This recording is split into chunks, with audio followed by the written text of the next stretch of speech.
Hello everyone.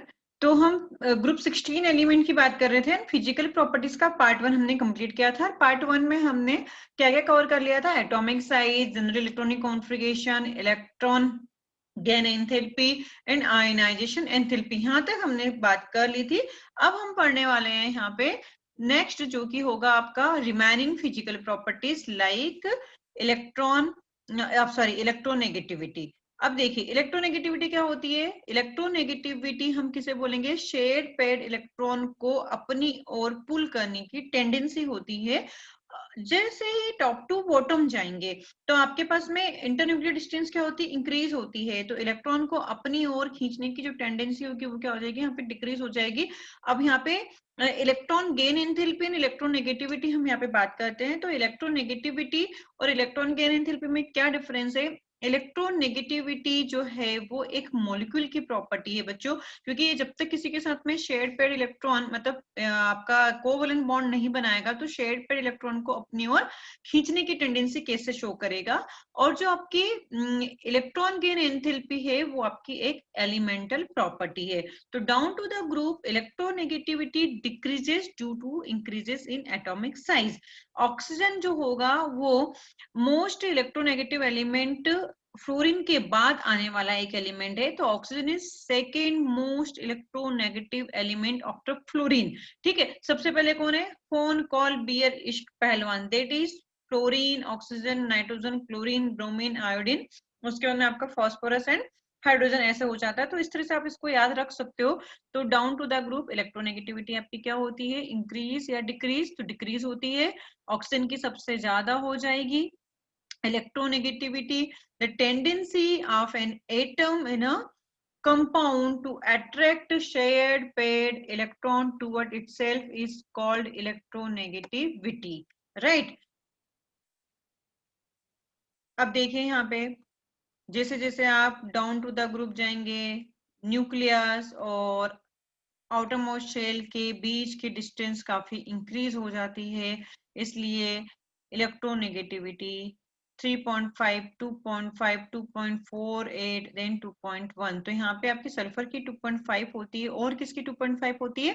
Carbon, iodine. ये भी याद रखें कि किस किस की इलेक्ट्रोनेगेटिविटी सेम होती है। ठीक है, डाउन टू द ग्रुप क्या क्या होने वाला है? डाउन टू द ग्रुप जाओगे, एटॉमिक नंबर इंक्रीज होता है, न्यूक्लियर साइज इंक्रीज होता है, एटॉमिक साइज इंक्रीज होगा, इलेक्ट्रोनेगेटिविटी डिक्रीज होगी।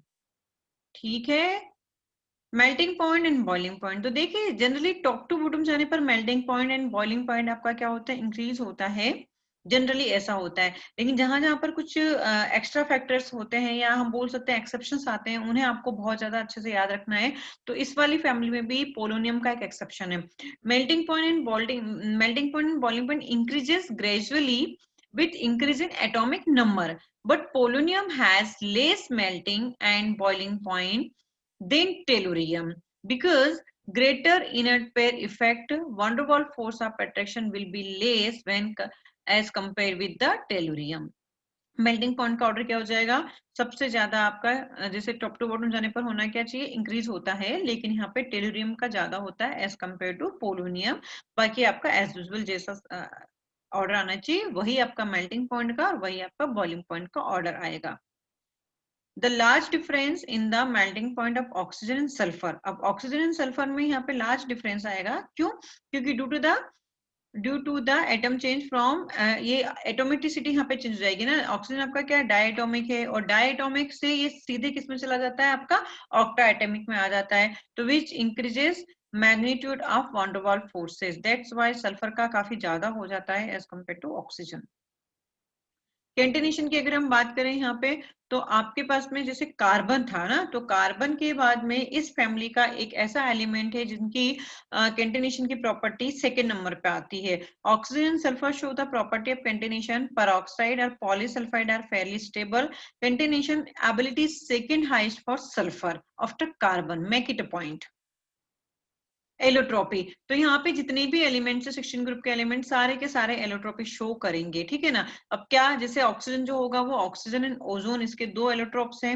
सल्फर के आपके रोहम्बिक, मोनोक्लिनिक, प्लास्टिक, एमॉर्फस, ये इनके एलोट्रॉप्स हैं। सेलेनियम के जैसे कार्बन सॉरी कार्बन के जैसे एलोट्रॉप होते थे वैसे ही हमें यहाँ याद रखना है, वो मैं बैकअप माइंड में चल रहा था मेरे। जैसे सेलेनियम, तो यहाँ पे रेड जो कि नॉन मेटेलिक होगा एंड ग्रे मेटेलिक होगा। उसके बाद में टेलुरियम, तो टेलुरियम हमारा क्रिस्टलाइन एंड एमॉर्फस एलोट्रॉप्स में होता है। पोलोनियम आपका अल्फा एंड बीटा, और दोनों ही इसके मेटेलिक होते हैं, ठीक है ना। एमसीक्यूज में as you go down a group the atomic size increases, बहुत ही लल्लू टाइप के क्वेश्चन है। Down to the group ionization enthalpy decreases, is the most electronegative element in group 16 element is oxygen। अब हम बात करेंगे ऑक्सीडेशन स्टेट की। तो ऑक्सीडेशन स्टेट में जनरली जैसे कि रिडॉक्स में हम डिटेल में पढ़ते हैं कि ऑक्सीडेशन स्टेट को डिटरमाइन करने के क्या क्या रूल होते हैं, लेकिन यहाँ पे इंडिविजुअल जब हम बात करते हैं तो पहले मैं सुपरफिशियली बता देती हूँ कि यहाँ पे मेरे पास में ऑक्सीजन है, तो ऑक्सीजन सेकेंड नंबर पे आने वाला इलेक्ट्रोनेगेटिव एलिमेंट है। तो सबसे पहला कौन है? फ्लोरीन। तो जब भी ये फ्लोरीन के साथ में बॉन्ड बनाएगा ये पॉजिटिव ऑक्सीडेशन स्टेट लेके आएगा, पहली बात, ठीक है ना। तो फ्लोरीन के साथ में जैसे O2F2 हो गया, OF2 हो गया। फिर अगर कहीं पे परऑक्सी लिंकेज होता है तो ये -1 में होता है। सुपर ऑक्साइड के साथ में ये हाफ -हाफ में होता है। तो ऑक्सीजन के बारे में ये चीजें आपको याद होनी चाहिए कि -हाफ भी होता है, -1 भी होता है, -2 भी होता है, +1 भी होता है, +2 ऑक्सीजन स्टेट भी शो करता है। बाकी के जो एलिमेंट है वो आपके +2 +4 +6, जैसे सल्फर SF4 भी बनाता है, SF6 भी बनाता है, SF2 भी बनाता है। तो ये ओवरऑल आपका सुपर ओवरव्यू हो गया कि ऑक्सीजन स्टेट ये होती है। अब डिटेल में देख लेते हैं। एलिमेंट आपके पॉजिटिव ऑक्सीडेशन स्टेट रखने वाले और नेगेटिव ऑक्सीडेशन स्टेट रखने वाले। तो ऑक्सीजन आपका पॉजिटिव भी रखेगा, नेगेटिव भी रखेगा। पॉजिटिव आपकी क्या हो जाएगी? +1 +2, जैसे O2F2 में ये +2 हो जाएगा।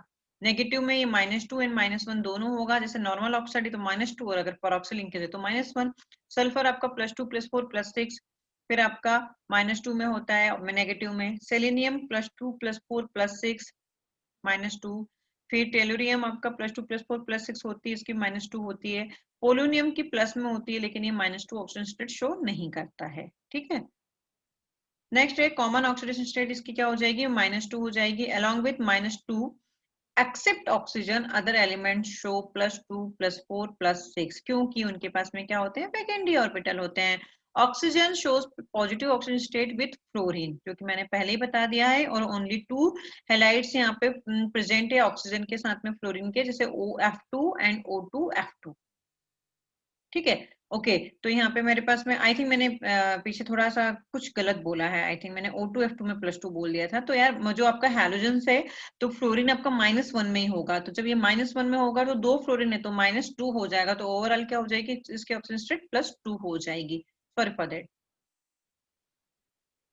Along with these oxidation state, oxygen can exhibit, जैसे कि मैंने बताया परऑक्सी लिंकेज है या सुपर ऑक्साइड है, तो -1 इन परऑक्साइड H2O2। फिर आपका बटर फ्लाई स्ट्रक्चर जो था CrO5, उसमें भी ये क्या होता है? -1, 4 ऑक्सीजन उसमें -1 में होते हैं। फिर -1/2 इन सुपर ऑक्साइड, जैसे potassium super oxide. Positive oxidation state जैसे जैसे कि हमारे पास में ऑक्सीजन की मैं बात करूं तो इसमें कोई भी डी ऑर्बिटल एग्जिस्ट नहीं करता है। तो हमारे पास में हम इलेक्ट्रॉन को एक्साइट करके और अनपेड नहीं कर सकते हैं, इसलिए इसकी मजबूरी ही है कि ये 2 ही अनपेड इलेक्ट्रॉन होने की वजह से +2 ऑक्सीडेशन स्टेट ही शो करेगा। इधर मेरे पास में सल्फर के पास में क्या पॉसिबिलिटी है? वैकेंट डी में तो पी का इलेक्ट्रॉन जंप कर जाएगा।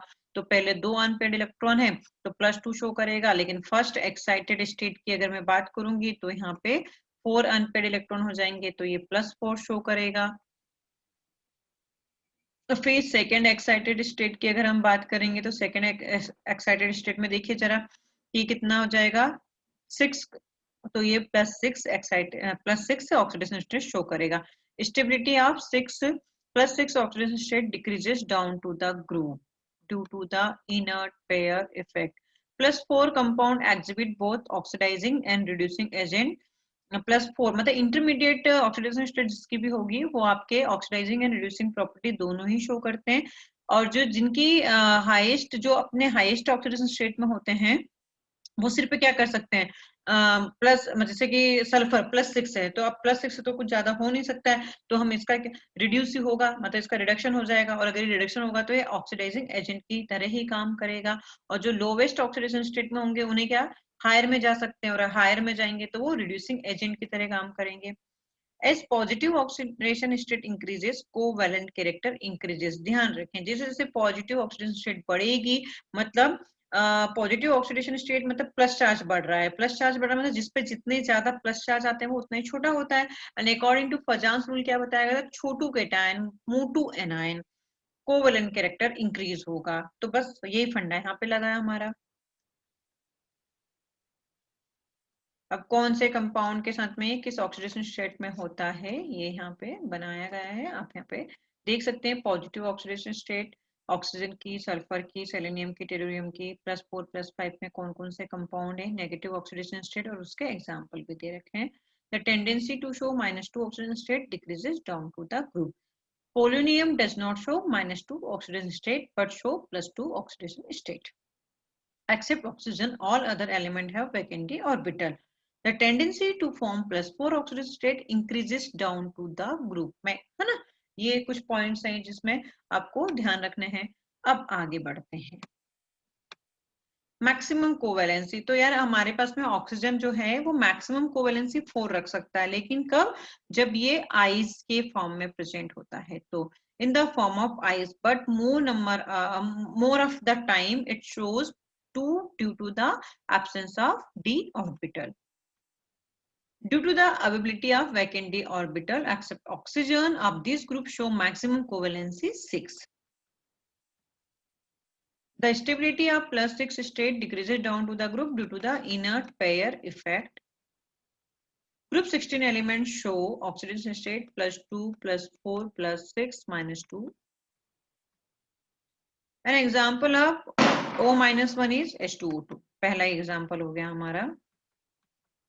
फिर polonium does not show +2 oxidation state, +4 +6, अच्छा आंसर ये आ गया -2 ऑक्सीडेशन स्टेट, +2 शो करता है। अब बात करेंगे हम chemical properties of 16 group element. तो सबसे पहली प्रॉपर्टीज है हमारी इसमें देखो रिएक्टिविटी की अगर हम बात करें तो मेटल एंड नॉन मेटल में क्या होता है कि मेटल में जब टॉप टू बॉटम जाते हैं तो इलेक्ट्रॉन को देने की टेंडेंसी इंक्रीज होती है, that is reactivity of metal down to the group increase होती है।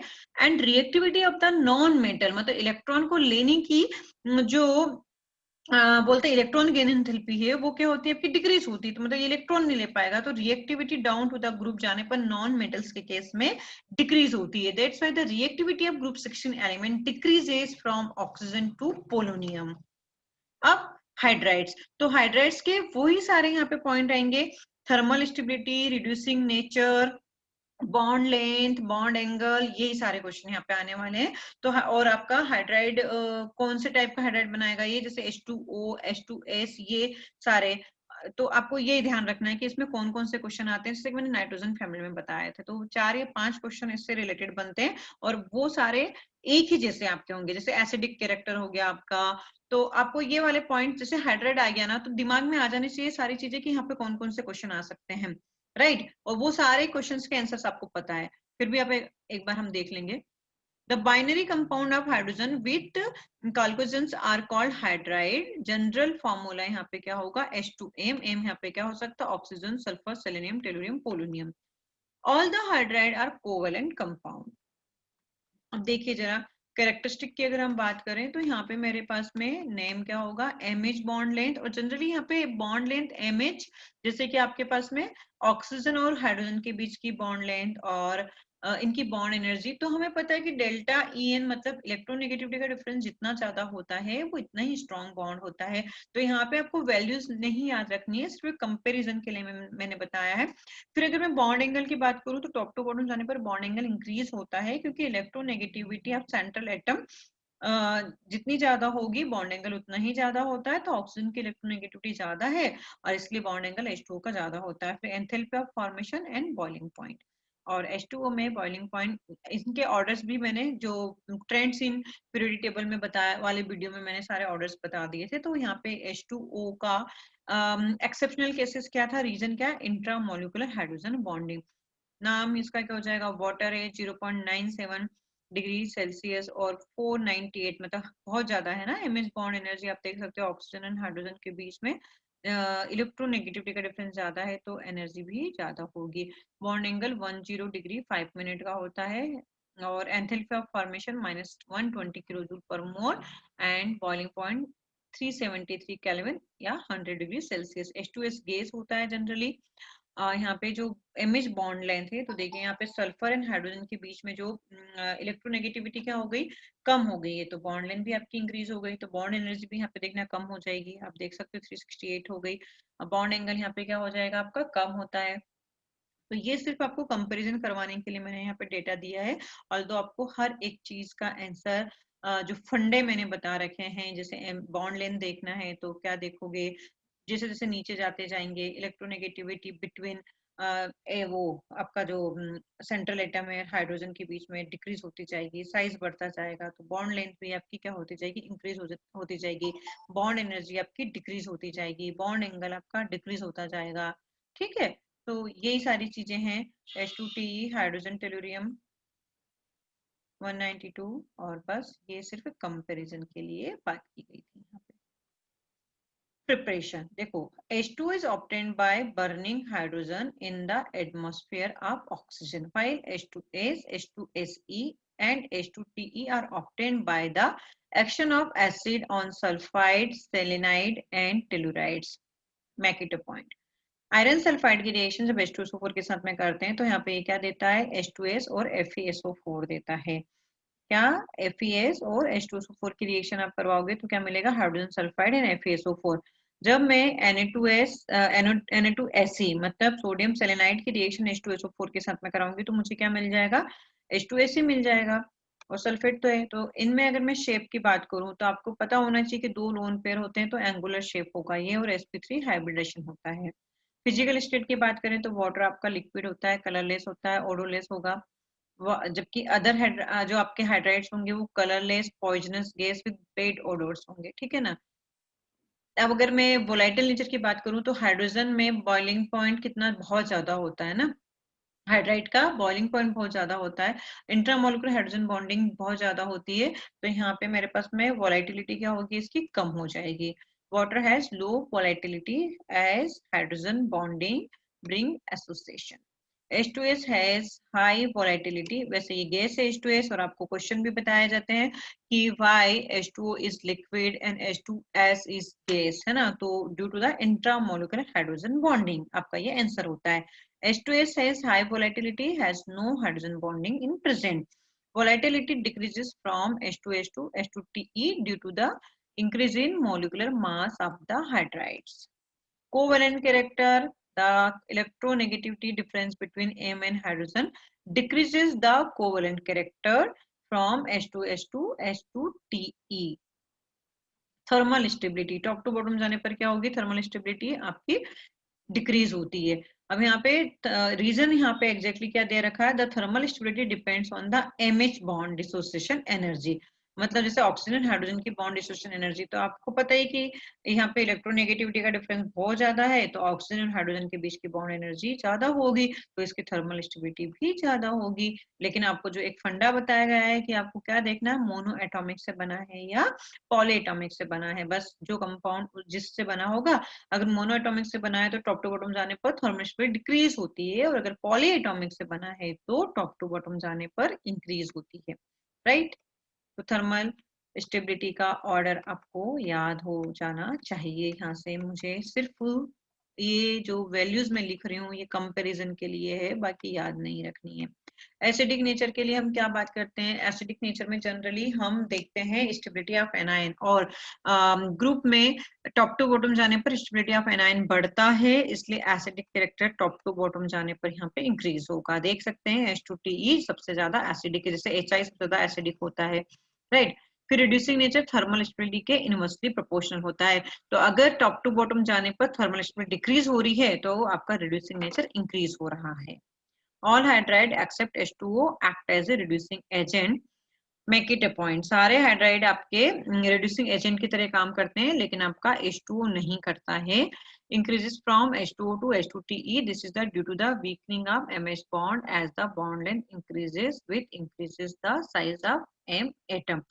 रीजन पता हो थोड़ा बहुत तो अच्छी बात है, ऑर्डर याद रखना जरूरी है। थर्मल स्टेबिलिटी का हर एक के केस में सारे हाइड्राइड में रिड्यूसिंग नेचर थर्मल स्टेबिलिटी के इनवर्सली प्रोपोर्शनल कर देना, आंसर आ जाएगा। फिर है हमारे पास में the order of boiling point of hydride of 16 group element. H2O का एक्सेप्शनली ज्यादा हो जाता है, उसके बाद में आपका H2TE आएगा, देन H2S, देन H2S, तो आंसर सी हो जाएगा मेरा यहाँ पे। फिर है मेरे पास में oxide and halide of 16 group element, oxide and halide. तो देखिए ये कौन कौन से टाइप के ऑक्साइड्स बना सकते हैं। तो binary compound of oxygen with 16 group element are oxides. ये दो टाइप के जनरल मॉलिक्यूलर फार्मूला जैसे EO2 एंड आपका EO3 टाइप के। तो EO3 टाइप का आपका ऑक्सीजन नहीं हो सकता है। यहाँ पे मेरे पास में EO2 टाइप के क्या हो सकते हैं, ऑक्सीजन भी हो सकता है, यहाँ पे E सल्फर भी हो सकता है, सेलेनियम भी हो सकता है और टेलुरियम भी हो सकता है। और EO3 में आपको ऑक्सीजन को छोड़कर बाकी सारे E हो यहाँ पे हो सकते हैं। और हम पोलोनियम की तो बात ही नहीं करेंगे। Both are in acidic nature, चाहे वो EO2 टाइप का हो चाहे वो EO3 टाइप का हो, दोनों ही एसिडिक नेचर के होंगे।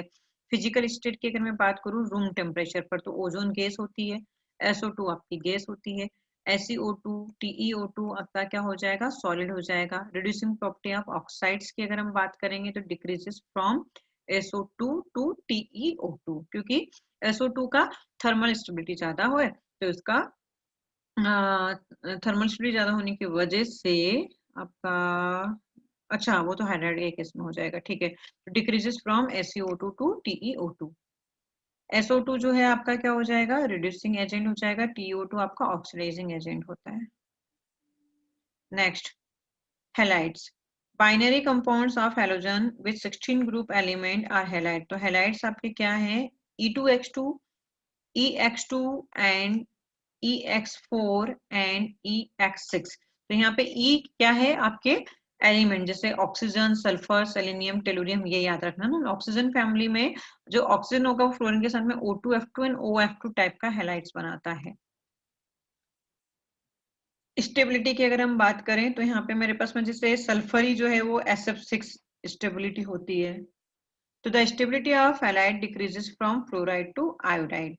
Among hexahalide, hexafluoride are the only stable halides. इसमें सिर्फ मेरे पास में हेक्साहैलाइड में हेक्साफ्लोराइड जैसे SF6 ही स्टेबल होता है। बाकी फिर क्या होगा कि जैसे मैंने SI सल्फर के साथ में आयोडीन का बना दिया, तो यार यहाँ पे मेरे पास में आयोडीन और बहुत बड़े बड़े आयोडीन के बीच में रिपल्शन होगा, इसीलिए the stability of halide decreases from fluoride to iodide. All hexafluoride are gaseous in state with octahedral in shape, ये हमें पता है। अब यहाँ पे एक चीज क्या हो सकता है कि जैसे SF6, तो SF6 में हमारे पास में जितने भी S और F के बीच में जो बॉन्ड लेंथ है, तो आप यहाँ पे देखिए SF6 में 156.4 है, कितनी है 156.4, ठीक है। लेकिन अगर मैं यहाँ पे SF4 की बात करूंगी तो वहां पे बॉन्ड एक जैसे नहीं होंगे हमारे पास में। SF6 is the most stable hexahalide. In all hexahalide central atom undergoes sp3d2 hybridization, we know that। Tetrafluoride SF4 आपका गैस है, SCF4 लिक्विड है। टेट्राफ्लोराइड में बात करें तो सारे आपको ये पता होना चाहिए, SF4 गैस होगा, SCF4 आपका लिक्विड होगा और TF4 आपका सॉलिड होगा। और यहाँ पे SF4 का जो स्ट्रक्चर होगा वो क्या होगा, सीसॉ, मतलब सभी का ही क्या हो जाएगा, सीसॉ हो जाएगा। All are have sp3d hybridization and seesaw in shape. तो यहाँ पे मेरे पास में दो टाइप के बॉन्ड होंगे, एक एक्सियल बॉन्ड और एक होगा इक्वेटोरियल बॉन्ड। तो एक्सियल बॉन्ड की बॉन्ड लेंथ ज्यादा होगी as compare to equatorial bond. तो SF4 में आपके पास में सारे बॉन्ड SF बॉन्ड सेम नहीं होंगे, जबकि SF6 में सेम होते हैं। Make it a point.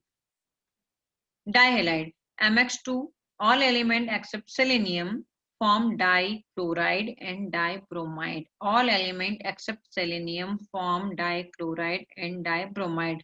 These are sp3 hybridization with angular in shape। जैसे आप SCl2 की बात कर लें तो यहाँ पे मेरे पास में 2 लोन पेयर होंगे और 2 बॉन्ड पेयर होंगे, इसलिए 2+2 एंगुलर शेप लेके आएंगे। मोनोहैलाइड्स की अगर मैं बात करूं तो M2H2, तो यहाँ पे मेरे पास क्या हो जाएगा H2F2, H2Cl2, H2Br2, SeCl2 and Se2Br2. It is a dimeric form of monohalides. All monohalides undergoes disproportion reaction.